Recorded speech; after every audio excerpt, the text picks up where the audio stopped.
ভাই সাইড দেন একটু।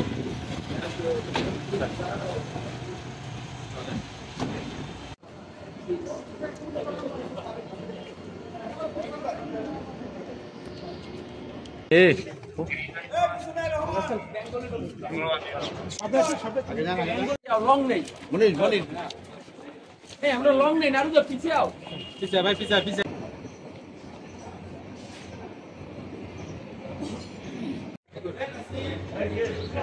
সব সাংবাদিক ঢুকছে তো না না না সব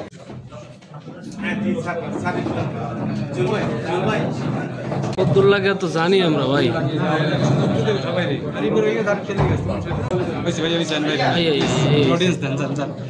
রাসেল ভাই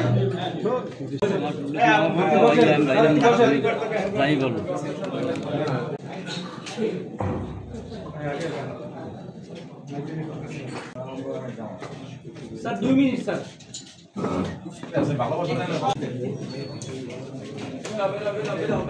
হইছে তো ভাই বন্ধ করে দেই থাকবে না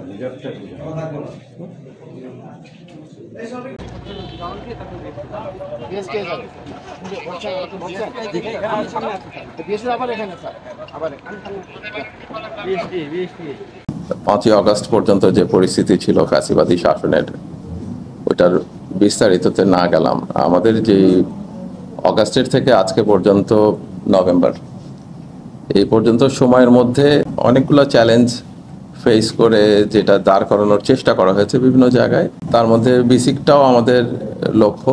এখানে অনেক কাজ আছে, যেরকম বিদ্যুতের সমস্যা আছে, এখানে একটা ট্রান্সফরমার ঠিক করার প্রশ্ন যেটা নিয়ে আমরা আলোচনা করছি। পানির সমস্যা আছে এখানে। পানির সমস্যা, এটা কি নদীর থেকে পানি আসবে নাকি আপনার ডিপ টিউবওয়েল দিয়ে পানি আনবেন? ডিপ টিউবওয়েল থেকে পানি আসলে আপনার পানির লেভেল নিচে নেমে যাবে। এতে আবার আপনি তো দেখেছেন থাইল্যান্ডে কিভাবে করে। এই জিনিসগুলির সমস্যা আছে, সেটাও একটা আলোচনা ব্যাপার পরিবেশ অধিদপ্তর পানি সম্পদ মন্ত্রণালয়ের সাথে। আর আরেকটা জিনিস হচ্ছে যে এখানে যারা জেনুইন শিল্প উদ্যোক্তা, তাদের কিভাবে সাপোর্ট দেওয়া যায়, তাদেরকে ওয়ান স্টপ সার্ভিসের মধ্যে কিভাবে আনা যায়, এটার একটা প্রধান উপদেষ্টার অফিস থেকে চেষ্টা আছে, সেই একটা নির্দেশনাও আছে, সেটাকে আমরা উনাদের কাছ পর্যন্ত কিভাবে পৌঁছায় দিতে পারি। আমাদের এখানে অন্য কিছু সমস্যাও আছে, যেমন আগে প্লট দেওয়া হয়েছে হয়তো ফ্যাসিস্ট আমলে রাজনৈতিক বিবেচনায় যারা কোনো প্রকল্প করেননি কিন্তু ধরে রেখেছেন, ওইটা কিন্তু বাতিল করার প্রক্রিয়াটাও স্লো হয়ে আছে। তাই ওনাদের সাথে এটা কথা বলার ব্যাপার, যেন যাদের নির্ধারিত সময়ের মধ্যে প্রতিষ্ঠান গড়বেন না তাদেরকে বাদ দিয়ে যেন নতুন উদ্যোক্তাদেরকে আমরা জায়গা দিতে পারি। জায়গাটা ঘুরে দেখারও ব্যাপার হলো, কারণ চারদিকে ঘেরাও ছিল না, ঘেরাও দেওয়া হয়েছে। এখানে রাতে বাতি থাকে না, সেটা কি করা যায় আমরা এই চেষ্টাগুলি করছি। গ্যাস তো ভোলার থেকে আনতে হবে। এখন ভোলার থেকে আনার জন্য তো এই মুহূর্তে আমি কোনো সমাধান দিতে পারবো না। এটা আগামী রাজনৈতিক সরকার যারা নির্বাচিত হয়ে আসবেন ফেব্রুয়ারির শুরুতে, তাদের উপরে নির্ভর করতে হবে। যেটা আর্টিফিশিয়ালি বাড়ানো হয়েছে, কারণ বাংলাদেশের পেঁয়াজ চাষিরা কিন্তু কষ্ট করে চাষ করেছেন, তাদের পেঁয়াজ বাজারে আসতে হবে।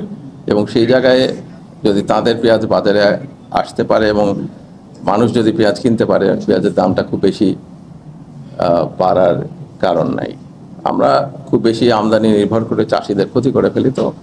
তো এটা অবশ্য বাণিজ্য মন্ত্রণালয় দেখবেন এবং ওনারা যথেষ্ট এই ব্যাপারে চিন্তাই করছেন। এটা আমার মন্ত্রণালয়ের মধ্যে পড়ে না, কিন্তু আমার মনে হলো এটা আমি অ্যাড্রেস করে রাখি। Thank you. আইনি প্রক্রিয়ার বাইরে যদি হয়ে থাকে, ডেফিনেটলি এটা শ্রম মন্ত্রণালয়ের বিষয়। আর আইনি প্রক্রিয়ার মধ্যে হয়ে থাকলে তাদেরকে প্রায়োরিটি দিতে হবে নেক্সটে। এবং এটা আকাঙ্ক্ষা আমার যে ব্যাপারটা তাহলে যথাযথভাবে অ্যাড্রেসড হবে, কিন্তু আইনি প্রক্রিয়ার বাইরে হলে এটা আইনি প্রক্রিয়ার আওতায় আসবে শ্রম মন্ত্রণালয়।